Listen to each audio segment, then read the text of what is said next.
सुनने के बारे में वजाहत करें कहाँ तक जायज़ है। मेरे भाई मौसीकी जो है ना, इसके बारे में मैं बारहा बोल चुका हूँ कि गाना इस्लाम में बिल्कुल जायज़ है। सही बुखारी में हदीस है कि नबी इस्लाम ने सईदा आयशा से कहा कि शादी के मौके पे गाने वाली क्यों नहीं भेजी। गाने वाले मर्द मर्दों में बैठे, औरतें औरतों में बैठे, मर्दों औरत का इख्तिलात ना हो, गाने के शिरकी अल्फाज ना हो, गुस्ताखाना ना हो, गाने भी गाए जा सकते हैं।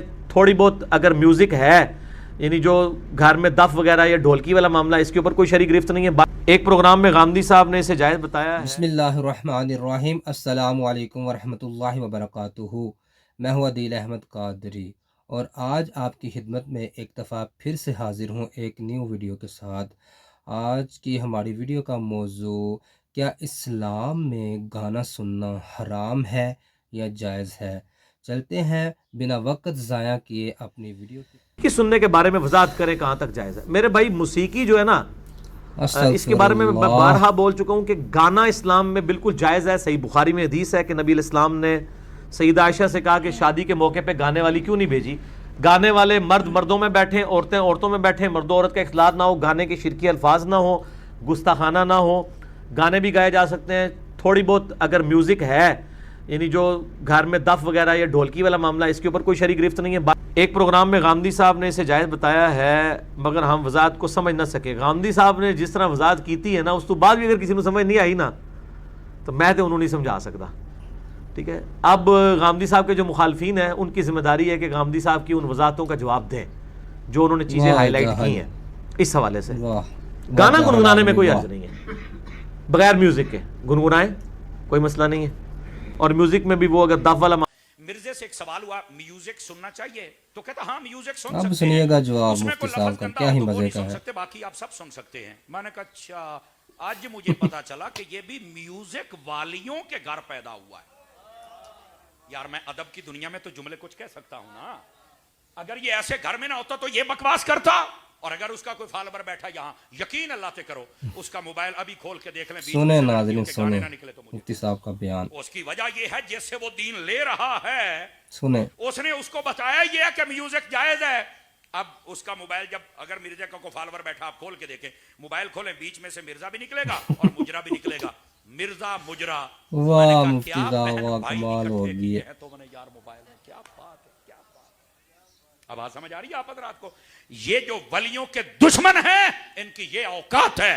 मैंने कहा जरा इनका भी तिया पांचा एक करे ना, थोड़ा सा इनको पता चले कि हम, अब बस औकात होता नहीं यार, तुम तो बस औकात उनके खिलाफ बोलते हो। तो मैंने कहा अगर उसको बचाना चाहते हो तो उसे बोलो हमारे वलियों के खिलाफ जबान बंद कर ले। हमारे तमाम वलियों को भौंकते हो और हमसे ये तवक्को करते हो कि हम नरमी बरते। शुक्र करो अभी हम हजरत अत्तार के मुरीद हैं, नरमी बरत रहे हैं।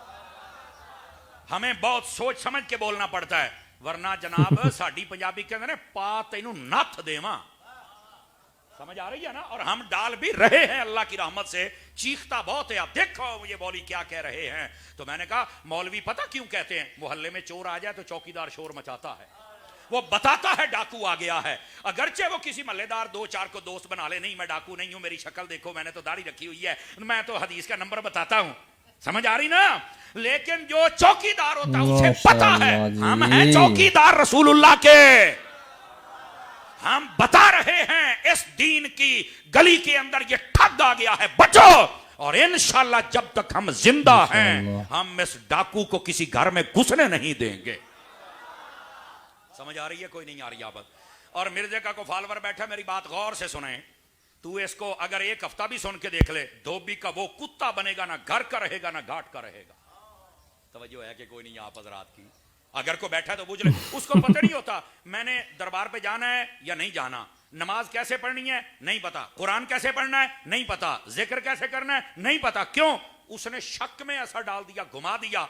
जरा बोलने की है ना, बोल लेता है ना, तो बोली की वजह से तुम उसके पीछे लग जाते हो। अगर कोई यहां बैठा है, मुझे लगता नहीं कोई होगा, लेकिन चूंकि पूरी दुनिया लाइव सुनती है, तो मैंने कहा ये अब जब भी मेरी तकरीर शुरू होती है, ये तो बेचारे सारे ऐसे यूं देखते हैं कि अब ये हमारे साथ क्या करने वाला है। मैंने कहा अगर तुम्हारी भौंकने की जिम्मेदारी है ना, तो हमारी तुम्हारे जवाब देने की जिम्मेदारी लगाई गई है। हम तुम्हें जवाब देंगे और बताएंगे। अगर उसका कोई फॉलोवर बैठा, देखो उसे पता नहीं होता, बस औकात हम ये कहते हैं, उसका कोई फॉलोवर बैठा ना, उसकी माँ भी 11वीं करती, बाप भी करता है, और अच्छी नमाज पढ़ते हैं, दरूद सलाम नात सब कुछ करते हैं। बंदा कहे यार तू इस मिर्जे के पीछे लग के सब कुछ छोड़ गया है, तेरे तो माँ बाप ये 11वीं करते हैं। कह रहा हाँ ओ अम्मी अबू को तो पता ही किसी बात का नहीं। मैंने कहा वाकई अगर पता होता तो तेरे जैसा पैदा करते, अगर पता होता तो तेरे जैसा लावारिस और कमीना पैदा कर दे जो अपने माँ बाप को छोड़ गया है। और मैं अगली बात बताऊं आप हजरात को, जो बुजुर्गों का दुश्मन हो जाए, आप क्या कहते हैं? बड़ों का अदब करना चाहिए, करना चाहिए कि नहीं करना चाहिए? तो जो इस्लाम के बड़ों का अदब ना करे, आप मेरी बात समझ रहे हैं आप हजरात के? कोई नहीं समझ। जी तो नाजरीन, आज की वीडियो हमारी आपको कैसी लगी कमेंट्स में ज़रूर बताइएगा। ये थे मिर्ज़ा साहब जो कि इंतहाई घटिया इंसान है, इनके ऊपर बेशुमार लानत ही होनी चाहिए। और हम क्या कर सकते हैं, क्योंकि इन्होंने तो गाने को भी जो है ना जायज़ कह दिया था। पता नहीं कहाँ से ये लोग दीन सीख के आ जाते हैं और दीन बताते हैं। अल्लाह ताला हमारी इन जैसे लोगों से हिफाजत फरमाए, आमीन। मिलते हैं नेक्स्ट वीडियो में। अपना रखिएगा बहुत सारा ख्याल। अल्लाह हाफिज़।